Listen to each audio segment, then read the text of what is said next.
Recently जो recruitments हुई है ना, उसमें भी आप मेरिट चेक कर लें, मैक्सिमम भी 54 या आई थिंक 53 तक ना लोगों ने कम्पीट किया। रिटन टेस्ट कोई इतना डिफिकल्ट नहीं होगा भाई, जल्दी से इसमें अप्लाई करें। नया नया डिपार्टमेंट बना है, स्टाफ की इनको बहुत ज़रूरत है। फर्दर इसमें एक चीज़ और मोस्ट इंपॉर्टेंट, अभी जो नेक्स्ट भी वैकेंसीज आ रही है ना, उसमें भी जो ऑलरेडी मतलब एम्प्लॉइज भर्ती हो जाएंगे, जैसा कि आपने इन्फोर्समेंट ऑफिसर, इन्वेस्टिगेशन ऑफिसर या जिस पोस्ट पर भी इंशाल्लाह आप ज़रूर होंगे, तो आपके प्रमोशन के चांसेस इसमें बहुत ज़्यादा होंगे। अगर आप एक बार भर्ती हो जाते हैं तो इंशाल्लाह इसमें आपके फर्दर प्रमोशन से रिलेटेड सैलरी और ठीक ठाक एक सोसाइटी में आपकी रेपुटेशन भी क्रिएट हो जाएगी, क्योंकि ये एक ऑफिसर टाइप जॉब है। अस्सलाम वालेकुम गाइस, कैसे हैं आप सब लोग? उम्मीद करता हूँ ठीक ठाक होंगे। रिसेंटली जैसा कि आप लोगों को पता है कि पीरा ने ना अगेन एक नई एडवर्टाइजमेंट अपलोड किया है, जिसमें उनको चाहिए तकरीबन 135 के करीब पोस्टों की अनाउंसमेंट की है। तो आप लोगों को ये भी पता होगा कि इससे पहले भी मतलब इन्होंने जॉब्स की अनाउंसमेंट की थी, कुछ कैंडिडेट्स इन्होंने भर्ती भी कर ली है। बड़ा अच्छा और फास्ट रिक्रूटमेंट का प्रोसेस रहा है। जैसे पीपीएससी के थ्रू इन्होंने टेस्ट लिया, पहले फिजिकल टेस्ट हुआ, ठीक है, तो सारा प्रोसेस इन्होंने ना तकरीबन 1.5 से 2 माह के अंदर अंदर ना फाइनलाइज कर दिया। आप लोगों को ये भी पता होगा कि ये जो इदारा है ना, ये नया नया एस्टेब्लिश्ड हुआ है। इसमें एडमिनिस्ट्रेटिव स्टाफ भी चाहिए, फर्दर क्लरिकल जॉब्स भी आने वाली हैं, एसडीओस की जॉब्स भी आने वाली हैं। इसी तरह इससे पहले इन्होंने इन्फोर्समेंट ऑफिसर भर्ती की है, इन्वेस्टिगेशन ऑफिसर भर्ती की है। तो अब इनको ना इन्फोर्समेंट ऑफिसर और इन्वेस्टिगेशन ऑफिसर की इन्होंने और नई भर्ती करने जा रहा है पीरा। उसी की अपडेट आप लोगों के साथ मैं शेयर करने जा रहा हूँ। अगर आप भी इन जॉब्स को अवेल करना चाहते हैं तो भैया आपने ये वीडियो को कंप्लीट वॉच कर लेना है।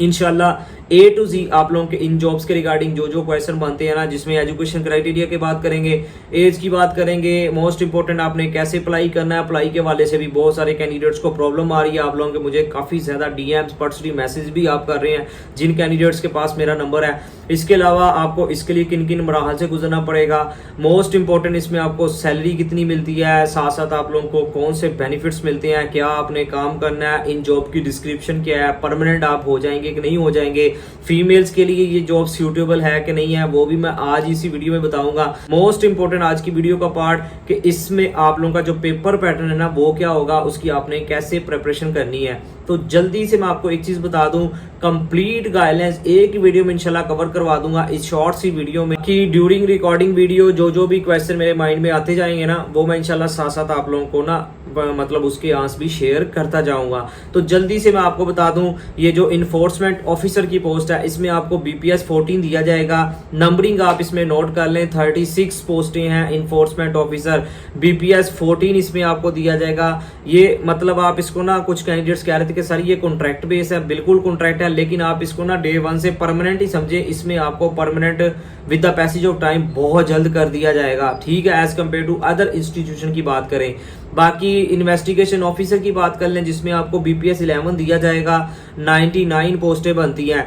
अब मोस्ट इंपॉर्टेंट इसमें आपकी तलीम क्या मांगी गई है। सिंपल, अगर आपने बीएस ऑनर किया हुआ है, बीए के बाद मास्टर किया हुआ है, या आपने बीएससी के बाद एमएससी की हुई है, 16 साल अगर आपकी तलीम बनती है ना, तो आप एलिजिबल हैं, अप्लाई कर सकते हैं इन्फोर्समेंट ऑफिसर और इन्वेस्टिगेशन ऑफिसर दोनों पोस्टों पर, ठीक है। सेम इन्होंने एजुकेशन मांगी है, मतलब कि आपकी 16 साल तलीम होनी चाहिए, आप दोनों पोस्टों पर अप्लाई कर सकते हैं। अब मोस्ट इंपॉर्टेंट इसमें आपकी तलीम के साथ साथ एज क्या मांगी गई है, क्योंकि एज के वाले से काफी कैंडिडेट्स को इशू आएगा। नॉर्मली जो फोर्सेस की जॉब्स होती है ना, उसमें एज पर कोई कॉम्प्रोमाइज नहीं किया जाता, 18 से 25 मतलब ना मैक्सिमाइज एज होती है। लेकिन पीरा में आप लोगों को बड़ी अच्छी मतलब ना एज के वाले से अपॉर्चुनिटी दी गई है। अगर आपकी जो एज है ना 22 से 32 साल के राउंड पर बनती है ना, फोर्सेस में इतनी जॉब्स की रिलैक्सेशन नहीं दी जाती जितनी इसमें दी गई है। तो बड़ी अच्छी अपॉर्चुनिटी है उन तमाम ग्रेजुएशन होल्डर्स के लिए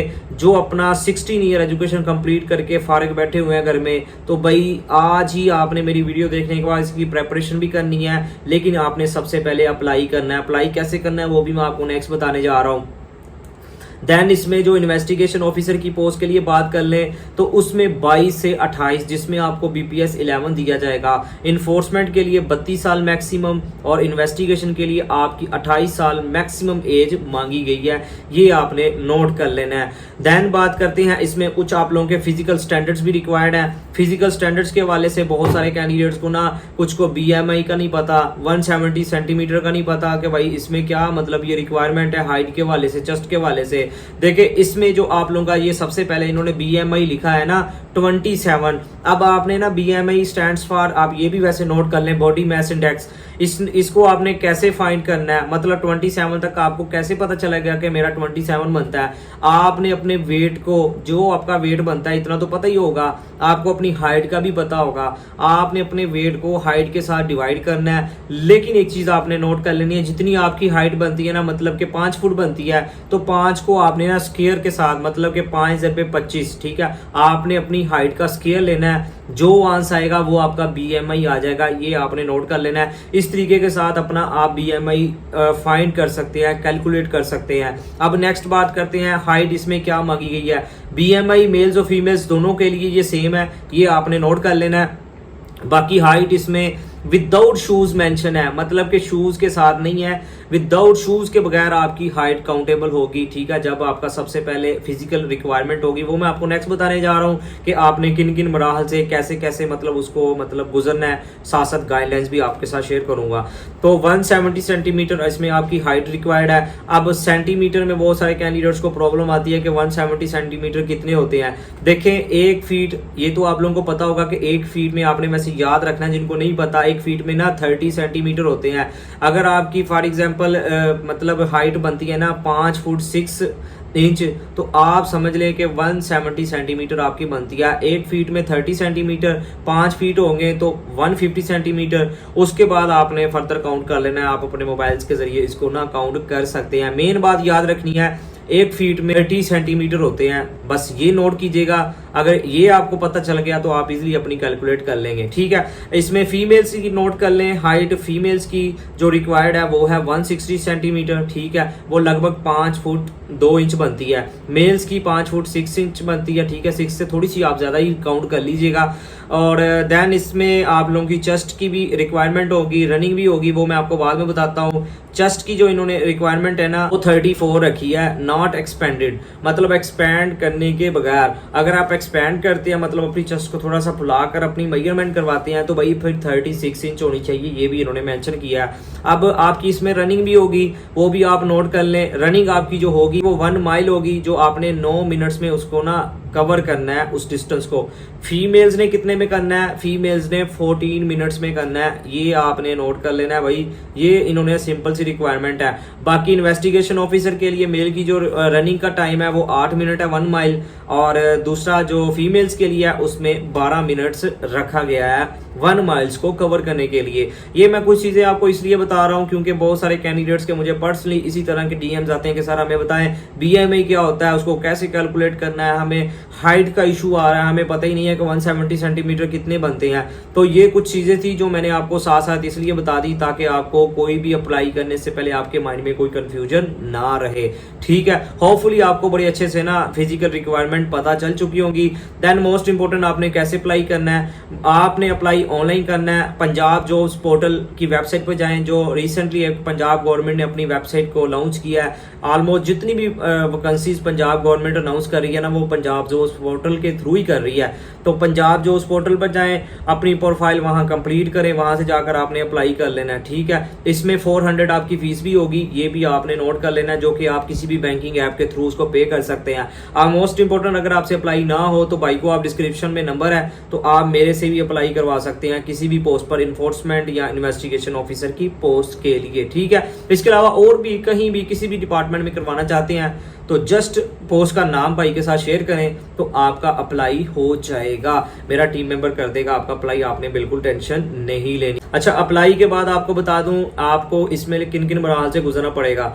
पहला जो मरहला होगा वो अप्लाई के बाद आप लोगों की फिजिकल रिक्वायरमेंट होगी, ठीक है। आपने अपनी रनिंग करनी, जिसमें रनिंग का मैं आपको अपना बता चुका हूँ कि आपने 1 माइल कितने में करना है, मेल ने किस में करना है, फीमेल में मतलब कितने में करना है, तो ये सारी रिक्वायरमेंट बता चुका हूँ। सबसे पहले आप लोगों की फिजिकल रिक्वायरमेंट रनिंग, ठीक है। देन इसमें पुशअप सिटअप्स नहीं होंगे, ये आपने नोट कर लेना है। देन इसके अलावा जो कैंडिडेट्स भी फिजिकल क्राइटेरिया को फुलफिल कर देंगे ना, तो पीरा फिर पीपीएससी को ना अनाउंसमेंट दे देगा, मतलब उनको इंस्ट्रक्शन दे देगा कि आप इनका ना रिटन टेस्ट लें। जो कैंडिडेट शॉर्ट लिस्ट होंगे तो पीपीएससी अपना पोर्टल ओपन कर देगा। 3 से 4 दिन का मैक्सिमम 1 हफ्ते का आपके पास टाइम होगा, तो आपने पीपीएससी के थ्रू अप्लाई करना है, ठीक है। तो पीपीएससी आपका टेस्ट लेगा, बड़ा ही मतलब फास्ट रिक्रूटमेंट्स होगी। मैं आपको ये चीज़ बता दूँ, रिसेंटली जो भर्ती हुई है पीपीएससी ने ऐसे मतलब ना चुटकी लगा कर अप्लाई, पेपर के बाद रिजल्ट आ रहा है, फर्दर इंटरव्यू हो रहे हैं, तो बड़ा ही चिल करवाया कैंडिडेट्स को। पूरी मेरिट बेस्ड सिलेक्शन हुई है। जो भी अभी रिसेंटली कैंडिडेट्स भर्ती हुए हैं, कुछ मतलब हमारे सब्सक्राइबर भी थे, ठीक है, जो जनूबी पंजाब से, और दैन इसके अलावा लाहौर और 1-2 और भी सिटीज़ का मुझे नाम याद नहीं है, रिसेंटली कैंडिडेट्स की भर्ती हुई है जो कि हमारे सब्सक्राइबर्स रहे हैं। इंटरव्यू के बाद आप लोगों का अगेन मेडिकल होगा, ठीक है। मेडिकल के बाद आप लोगों को ऑफर लेटर मिलेगा। ऑफर लेटर के साथ ही आप लोगों की स्टार्टिंग सैलरी भी हो जाएगी। इसमें आपकी जो स्टार्टिंग सैलरी है ना, ये आप नोट कर लें, ठीक ठाक आपकी सैलरी होगी। इसमें एक पीरा का अलाउंस इन्होंने स्पेशल मेंशन किया है, जो इन्फोर्समेंट ऑफिसर को भी मिलेगा, इन्वेस्टिगेशन ऑफिसर को भी मिलेगा आपकी सैलरी के साथ साथ, ठीक है। तो बड़ी अच्छी अपॉर्चुनिटी है। इसमें आप लोगों को बाकी बाइक भी दी जाएगी, ये भी आपने नोट कर लेना। बाकी इसमें आपको कन्वेंस भी दी जाएगी, ठीक है। दोनों पोस्टों की मैं बात कर रहा हूँ, स्पेशली इन्वेस्टिगेशन ऑफिसर के लिए। अब मोस्ट इंपोर्टेंट आपने क्या काम करना है, देखिए पीरा का जो मेन इदारा बनाया गया ना, ये बेसिकली ये क्यों बनाया गया, ये पंजाब के अंदर इन्होंने जो मेन काम करना है वो है प्राइस कंट्रोलिंग के अकॉर्डिंग। अशिया खुर्दनोश की जो कीमतें हैं ना, अशिया खुर्दनोश के अलावा जितनी भी मतलब जहां प्राइस के मतलब रेट्स हैं, इन्होंने उनको मेंटेन रखना है, चेक एंड बैलेंस रखना है, ठीक है। यही बेसिकली इनका काम है। बाकी अगर आप कहेंगे लॉयर एंड ऑर्डर की सिचुएशन को इन्होंने मतलब कंट्रोल करना है, वो एक अनफॉर्चुनेटली अगर पंजाब में कोई इस तरह की सिचुएशन हो जाती है तो फिर ये मतलब एक्टिविटी कर सकते हैं। बाकी जो मेन काम है ना, वो इनका प्राइस कंट्रोलिंग। नेक्स्ट बात करते हैं, इसमें आप लोगों का जो मोस्ट इंपॉर्टेंट आज की वीडियो का पार्ट है ना, कि इसमें सिलेबस पैटर्न क्या होगा। बाकी सारी चीजें तो ऑलमोस्ट मैंने बता दी हैं, लेकिन फिर भी अगर कोई मिसिंग हो तो आप मुझे कॉमेंट सेक्शन में पूछ सकते हैं। सिलेबस के हवाले से ना इन्होंने पीपीएससी के थ्रू, जैसे मैंने आपको बताया, पेपर लेना है, तो सिलेबस इनका थोड़ा सा जनरल भी होगा, लाइक जैसे जनरल नॉलेज का पार्ट, इस्लामिक स्टडी, पाक स्टडी, ठीक है, कंप्यूटर का पार्ट, बेसिक साइंस, ठीक है, बेसिक मैथ का पार्ट, ये ऑलमोस्ट सारे सब्जेक्ट इंक्लूड होंगे, ठीक है। आप ऐसे ही लगा लें कि 60% या 50% ना जनरल एबिलिटी का पार्ट होगा, और बाकी कुछ पार्ट ना कुछ लीगल एंड जनरल अंडरस्टैंडिंग्स होंगी, ठीक है, जो टर्म्स होंगी। जैसे पीरा का एक्ट 2024 है, अभी नया इदारा बना है, इस वजह से ना मतलब कोई खास ना हो नहीं है लोगों को, ठीक है। पीरा का खुद का भी एक्ट इन्होंने न्यू क्रिएट किया है, उसमें काफ़ी चैप्टर्स हैं, लेकिन जो आपने स्टडी करने हैं उसमें चैप्टर 10 आ जाता है, चैप्टर 14, 17, ठीक है।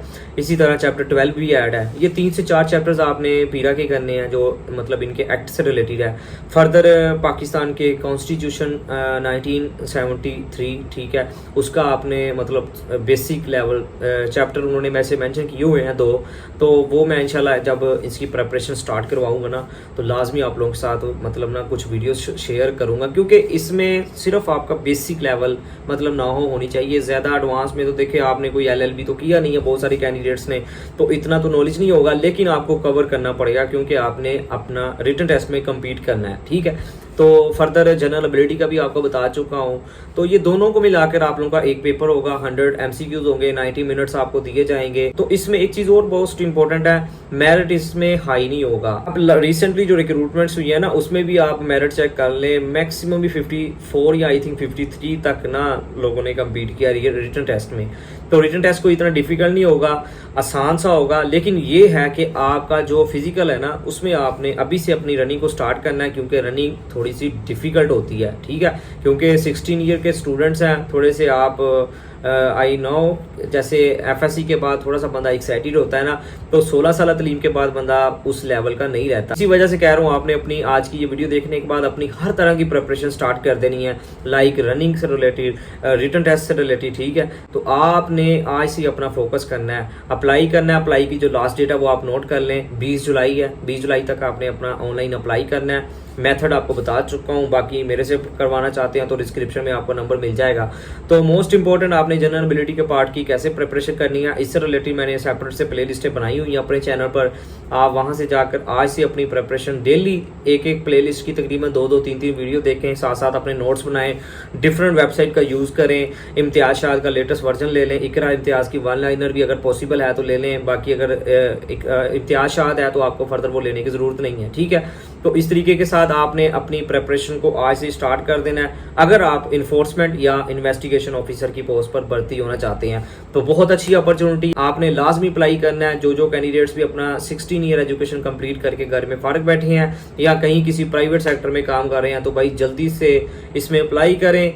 नया डिपार्टमेंट बना है, स्टाफ की इनको बहुत ज़रूरत है। फर्दर इसमें एक चीज़ और मोस्ट इंपॉर्टेंट, अभी जो नेक्स्ट भी वैकेंसीज आ रही है ना, उसमें भी जो ऑलरेडी मतलब एम्प्लॉइज भर्ती हो जाएंगे, जैसा कि आपने इन्फोर्समेंट ऑफिसर, इन्वेस्टिगेशन ऑफिसर या जिस पोस्ट पर भी इंशाल्लाह आप ज़रूर होंगे, तो आपके प्रमोशन के चांसेस इसमें बहुत ज़्यादा होंगे क्योंकि आप ऑलरेडी डिपार्टमेंट का हिस्सा होंगे। आप बड़े अच्छे से मतलब अपने डिपार्टमेंट को जान जाएंगे, ठीक है, एज कम्पेयर टू जो दूसरे डिपार्टमेंट का बंदा है ना, उसके लिए थोड़ी सी प्रॉब्लम होगी। तो अगर आप एक बार भर्ती हो जाते हैं तो इंशाल्लाह इसमें आपके फर्दर प्रमोशन से रिलेटेड सैलरी और ठीक ठाक एक सोसाइटी में आपकी रेपुटेशन भी क्रिएट हो जाएगी, क्योंकि ये एक अच्छा इदारा है, मतलब पर्सनैलिटी बेस ये मतलब डिपार्टमेंट आ जाता है, क्योंकि ये एक ऑफिसर टाइप जॉब है। आपने चेकिंग एंड बैलेंस का काम करना है, बता चुका हूँ क्या क्या मतलब चेकिंग करनी है, प्राइसेस को कंट्रोल करना है, प्राइसेस की चेकिंग करनी है, ठीक है, जो भी डिफरेंट चीज़ें हैं पंजाब में बन रही। तो ये रिस्पेक्टिव व्यूअर्स आज की मोस्ट इंपॉर्टेंट वीडियो थी जिसमें मैंने आपको थोड़ा सा ब्रीफली गाइड किया है कि अगर आप इन जॉब्स को वेल करना चाहते हैं तो आपको थोड़ी सी डायरेक्शन प्रोवाइड की है। अगर आप एलिजिबल हैं तो आपने लाजमी अप्लाई करना है। फिर भी कोई क्वेश्चन है तो आप कमेंट सेक्शन में पूछ सकते हैं, इंशाल्लाह मैं आपका लाजमी जवाब दूंगा। वीडियो कैसी लगी अच्छा सा फीडबैक दे दीजिएगा, जैसी भी लगी चले, अच्छा सा नहीं, जिस तरह की भी आपको लगी आपने अपने माइंड सेट के अकॉर्डिंग आपने लाजमी फीडबैक देना है। बाकी अगेन कोई भी क्वेश्चन है तो आप कमेंट सेक्शन में पूछ सकते हैं, इंशाल्लाह मैं आपका लाजमी जवाब दूंगा। आखिर पर यही कि अल्लाह पाक आपको आपके हर नेक मकसद में कामयाब फरमाए, अल्लाह पाक हम सब पर अपनी रहमत का नज़ूल फरमाए। Thank you for watching, take care, अल्लाह हाफिज़।